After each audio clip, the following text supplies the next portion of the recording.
और नाबालिग से रेप के मामले में दुद्धी विधानसभा सीट से बीजेपी विधायक रामदुलार गौंड को सोनभद्र की एमपी एमएलए कोर्ट ने 25 साल की सजा सुनाई है। साथ ही कोर्ट ने गौंड पर 10 लाख रुपए का भी जुर्माना लगाया है। इस मामले में कोर्ट ने 12 दिसंबर को बीजेपी विधायक को दोषी करार दिया था, साथ ही जेल भेज दिया गया था। सजा मिलने के बाद रामदुलार गौंड की विधायकी जानी तय है। इससे पहले जब बीजेपी विधायक को दोषी करार दिया गया था, तब पीड़िता के वकील विकास शाक्य ने बताया था कि केस के दौरान पीड़िता को समझौते करने के लिए रुपयों का लालच दिया गया था। इतना ही नहीं, तरह तरह की धमकियां भी दी गई थी। उन्होंने कहा था कि दोषी करार दिए गए विधायक रामदुलार सिंह गौंड ने पीड़िता की शादी के बाद उसकी ससुराल जाकर भी धमकियां दी थी। रसूख का इस्तेमाल कर कई तरह के दबाव बनाने की कोशिश की थी, मगर उसकी सारी योजनाएं फेल हो गईं। पीड़ित पक्ष अपनी बात पर अडिग रहा और केस में लगातार पैरवी करता रहा।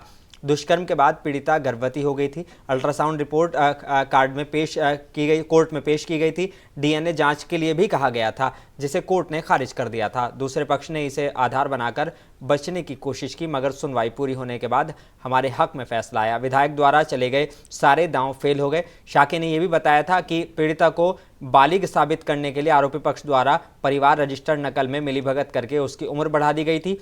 कोर्ट में पेशी के दौरान पीड़िता की जन्मतिथि की पुष्टि नहीं हुई थी, मगर प्राथमिक विद्यालय के स्कूल के सर्टिफिकेट से साबित हो गया कि पीड़िता नाबालिग थी। जो सश्रम कारावास है, रामदुलार गौड़ जो नाबालिग बच्ची के साथ बलात्कार के दोषी पाए गए थे, उसे आज एमपी एमएलए के विशेष न्यायाधीश महोदय के द्वारा 25 वर्ष का कठिन कारावास यानी सश्रम कारावास के सज़ा सुनाई है और 10 लाख रुपए अर्थदंड लगाया गया है।